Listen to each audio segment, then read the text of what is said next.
You found the skeleton. How would you tell it's a dinosaur? You personally, how would you decide? Well, interesting question. I don't know. I'd have to do some research on this.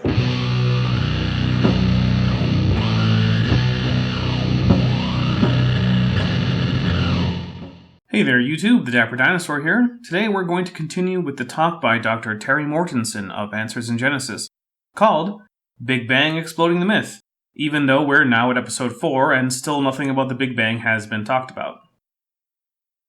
Creationists have this annoying habit of conflating ideas together that, while somewhat related thematically, are not dependent on each other.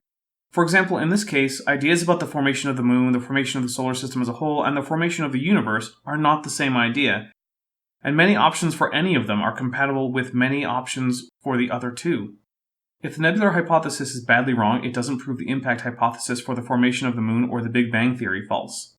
And if there is some great flaw in the Big Bang theory, it doesn't mean that the nebular hypothesis or the impact hypothesis for the moon are wrong. It's kind of like abiogenesis and evolution. Evolution isn't contingent on any hypothesis of abiogenesis, and would even function just fine with a miraculous creation of the first life.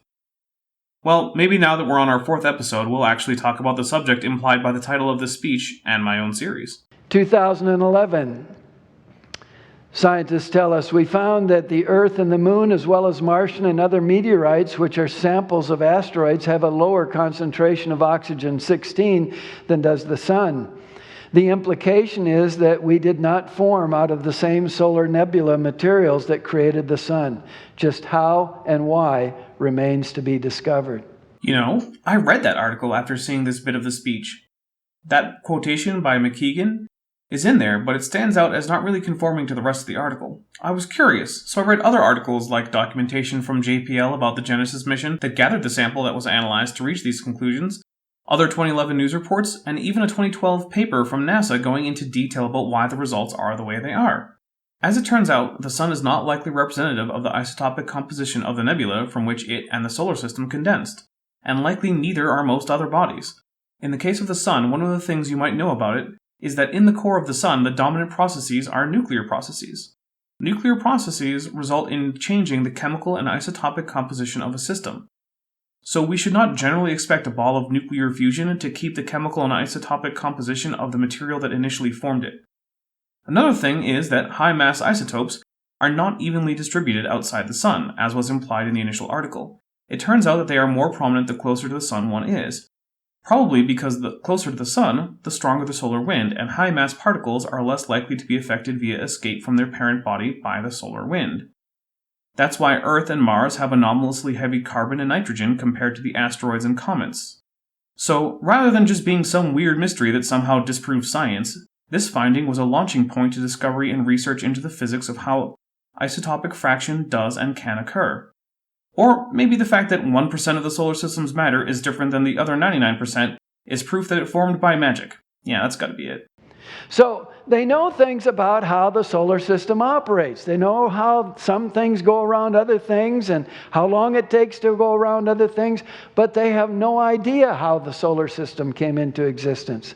Well, as we've already pointed out in this series quite a few times, that's not true. So I can just leave you with this. You're wrong. You're so wrong. Wrong, wrong, wrong, wrong. Wrong, wrong, wrong, wrong. You're wrong, you're wrong, you're wrong. So let's go farther out into space. What about the origin of stars and galaxies? Well, Steven Weinberg is a world-famous astrophysicist. Speaking at a conference in 1985... 1985? This talk was given in 2018, or at least it was uploaded in June of that year, and given how little work needed to go into it, since it's just an intro by Ken Ham that cuts right to an otherwise unedited speech, and it was put on YouTube via livestream, I think it's safe to say that it's unlikely they waited more than 6 months from the time the speech was given to livestream a copy of it to YouTube. In fact, it was probably streamed live. So this means that this quotation we're about to hear was 33 years old when this talk was delivered. Creationists always seem to be at least a few decades out of date. Conference of astrophysicists, he said, among the most important relics are the structures that we see in the sky. That's relics of the Big Bang. Many stars are grouped into clusters. The clusters themselves, along with loose stars like our sun, are grouped into galaxies, and the galaxies themselves are grouped into clusters of galaxies. That's just observing what's there. Wait, you felt the need to quote someone from 33 years ago just to say that things tend to be clustered in the universe? I know it's nice to have a source for things, but that's not exactly controversial among either scientists or young Earth creationists, except perhaps the flat Earth or geocentric ones. Are you trying to waste your audience's time and by extension my audience's time? We want to know, how did it come into existence? A second great disappointment of astrophysics has been that we still do not have a clear and detailed understanding of how these structures were formed. Oh, so now I get it. 33 years ago, a scientist talked about the mysteries of the formation of the features in the universe. Well, 6 years before your talk, Andrei Krastov and Stefano Borgani published a paper about it in the Annual Review of Astronomy and Astrophysics, titled Formation of Galaxy Clusters. It currently has nearly 500 citations. Why not look into that? Oh, because it turns out that 27 years after your little quote mine, a lot more research had been done, and now we have models for all of these things. And while like all scientific models, they are not perfect, they in fact use present observations, and note, previous models of the galaxy and cluster formations made extremely accurate predictions about future data that were later verified. Now notice what they don't even know. We don't even know whether the smaller structures formed first and then coalesced into the larger ones, or whether the larger structures formed first and then broke up into the smaller ones. Hey, I don't want a lot of detail. Could you just tell me, did a lot of small things get together and make big things, or did big things break apart to make the small things? They don't know. They may well have had very little clue 35 years ago, but by 2012, scientists had made many new discoveries, and the consensus is that the initial seeds of galaxy clusters would be in large scale but minor variations in the density of the energy of the Big Bang. Then galaxies formed out of the densest regions, with dark matter being the dominant gravitational component, then as now. So at this point, the galaxies were already clustered to some degree, but then they attracted each other to make the galaxy clusters more distinct. And that's where we are now in the history of the universe, at least according to places like Harvard and Berkeley. But what do they know? In 1985, some dude said it was a mystery, and we all know that 3.5 decades isn't enough time for science to learn anything, so I guess just pretend we can't know how the universe developed, and that means it didn't. He goes on. It's also a bit disturbing that all these estimates of the ages and compositions of the stars rest on elaborate calculations of what is going on inside. Is that disturbing? Most of those calculations are based on quantum physics, which is one of the most accurate models ever devised in physics, and it is only more accurate now than it was in the mid-1980s. I'm sorry the guy you keep quote mining finds that disturbing, but if you want to say it's wrong, you're going to have to do better than a decades-old quote. You're going to have to actually have evidence that shows that these models don't or can't work, despite being based on extremely well-supported theories and making testable predictions. But all that we observe is the light emitted from their structures, and that's still all that we observe. Pretty much, but light, as it turns out, is a fairly complicated thing. You can determine from the light of a star many things about it, like its distance in some cases, the elements and isotopes of those elements it is made of, whether it has passed through certain kinds of nebulae to get to us, the temperature of the star, whether and how fast the star is coming towards us or going away from us. We can even detect the presence and to some degree composition of planets orbiting those stars, all from the light the star emits. Well, that was 1985, but here in 2002 you have a photograph of the first star being born. And you can see up in the top left picture, there's a pretty dispersed gas cloud, but you can kind of see that some of that gas and dust is starting to pull together in the center. And then in the top right picture, you can see that more of it is getting pulled in by gravity in that yellow area. And then in the really big picture, you can see right in the center in that yellow area, there's a star being born there. Do you know where that photograph was taken? It's obviously not a photograph. It's a series of pictures from a simulation. But let me guess. Simulations are bad because even though we have evidence of all these stages, physics describing how such arrangements of matter should act over time, predictions that have been verified, The fact that the timescale involved in those pictures is vastly longer than humanity as a whole has ever been looking at the sky means that all physics, simulation, predictions, etc. don't matter. This article tells us it was taken in our universe, and it was in Penn State astronomer Tom Abel's virtual observatory.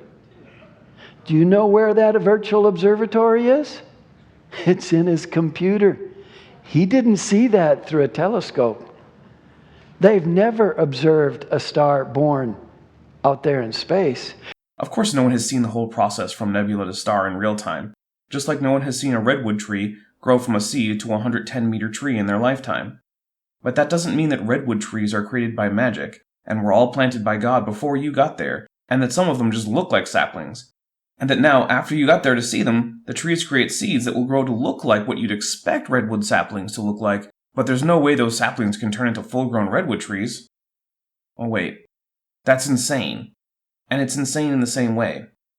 But the fact is that even a simple Google search for star birth observation will show that you're wrong, and scientists have in fact made observations of events that correlate extremely strongly to predictions based on models, such as the one you showed, for a star going from the stage of a protostar to igniting fusion and beginning to actually glow as a star. Well, how did his computer make those pictures? Oh, he programmed his computer according to his assumptions about stellar evolution by time and chance and the laws of nature. So if I remove all your poisoning the well intonation and phrasing there, you're right. He got those pictures by seeding a physics simulation using the well-established and well-supported laws of physics, and it turns out that the laws of physics work out to show that the nebular hypothesis is a reasonable one, given how physics works. Really, if you want to say that this is invalid, you're going to have to show that the basic laws of physics, such as general relativity and the conservation of energy and mass, the conservation of angular momentum, and the laws governing nuclear processes, such as nuclear fusion of hydrogen, are wrong. Because if they're not, then outcomes like this are the inevitable result of the existence of hydrogen-rich nebulae, which we know exist, and which contain objects that match predicted stages of stellar formation. They have never observed the birth of a star. No. Well, except for all the times they have. But I guess they didn't watch it collapse from a diffuse gas cloud because, no one but me is that old, and it's not easy for dinosaurs to use telescopes. They've observed death of stars and supernovas, but not the birth of a star. Again, you're just wrong under any reasonable measure, and since this point has been made better by another, here he is. This is Aaron Ra listing off actual observations of this very phenomenon.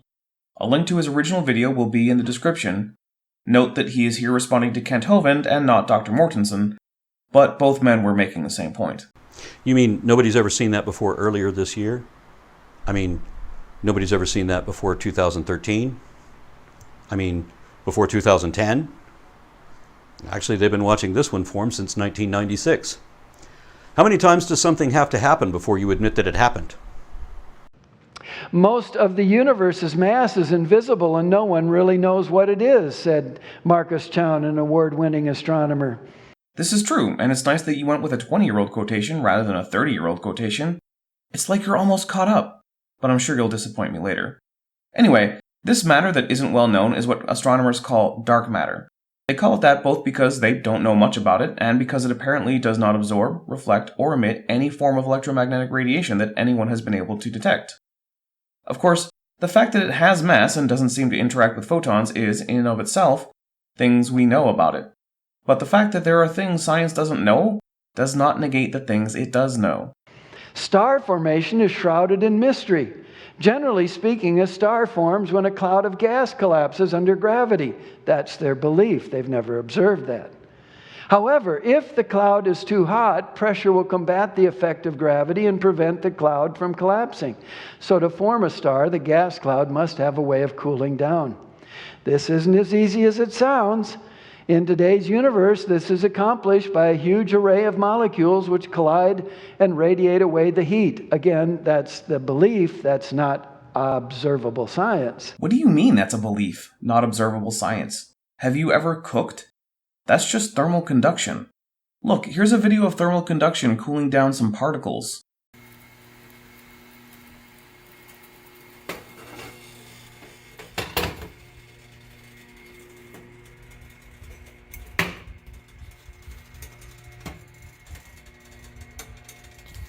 Why did the water stop boiling and cool down? Well, because it was taken from being in contact with hotter particles to being in contact with cooler particles. So rather than the water cooling the stove started cooling the water. This isn't exactly some kind of controversy. It's the very basics of heat transfer, something that has been roughly understood since humans first started using fire to cook their food. But this pressure problem is not in fact a very big problem, because as it turns out, in space, ideal gas laws don't work. And at the temperatures observed for gas clouds and star-forming regions of the galaxy, there is no barrier to gravitational collapse from heat-caused pressure. However, the atoms necessary for making all but the simplest molecules, molecular hydrogen, have to be made inside stars. It's a chicken and egg situation. In other words, you've got to have stars to make stars. No. The proportion of a star's mass made up of elements heavier than helium is called its metallicity. This is the case even though many of the elements heavier than helium are not metals in the ordinary sense. I don't know what to tell you, except that astronomers are not always great at naming things. So here he is basically saying that to get the metallicity seen in modern stars, you need previous stars to create those elements. He then implies that this leads to an infinite regress, which is obviously a problem. The problem is that metallicity isn't a necessary component of stars. You only use it to make population 1 or 2 stars, but those are stars with high metallicity compared to the first stars. Stars don't need metallicity. They only need hydrogen, and so the first stars, that is population 3 stars, would have been stars with essentially no metallicity. In reality, they'd likely have contained traces of beryllium and lithium, but in such small quantities that it hardly matters. Either way, the fact is that a cloud of hydrogen with a bit of helium and traces of beryllium and lithium can form a star in the same way a cloud with higher metallicity can. Carbon, oxygen, iron, etc. aren't necessary components of stars. But the question is, where did the first stars come from? From clouds of almost all hydrogen and helium that formed shortly after the universe stopped being a plasma of unassociated protons, neutrons, and electrons, about 380,000 years after the initial expansion of the Big Bang. And yes, these population 3 stars would have essentially lacked any noticeable metallicity, unlike modern stars. John Mather, who at the time was at NASA's Goddard Space Flight Center in Maryland and won a Nobel Prize for his work on the Big Bang, says, "We have no direct evidence of how galaxies were formed, how the first stars formed, without the help of the prior generation of stars." Right, we have to rely on indirect evidence. Like an investigator solving a crime that was not caught on film. There are indirect clues which eliminate some options and suggest others. Then we test those ideas with future data, rejecting options that don't fit the new data until we arrive at one or a few possibilities that are consistent with the data. And, as for the stars forming without the help of the previous generation of stars, I can't say for sure what Mr. Chown, who is the author, means. Mostly because New Scientist is paywalled, and I'm honestly not paying for a subscription to it just so I can read the source of a creationist quote mine that he is presenting instead of presenting actual evidence. There is no particular problem for physics in the formation of the first stars. How galaxies evolved, whether they were formed from aggregations of smaller units or from subdivisions of larger ones, everything happened in the cosmic dark age. That's between the supposed Big Bang and when the first stars formed. Again, because this quotation is pretty old, it is out of date. It is now well established how this happened, and since I've already mentioned it, there's no need to belabor it. It goes right to the heart of the question of how we got here. They have no idea. What he means is that decades ago they had less idea than they do now, which is to be expected since science is the kind of thing that tends to learn more over time. But it's worse than that. Not only have they never observed a star being born or a galaxy being born, not only do they not know how it happened, it's worse than that. In 2014... 2014? That's like the future as far as creationism is concerned. This should be interesting.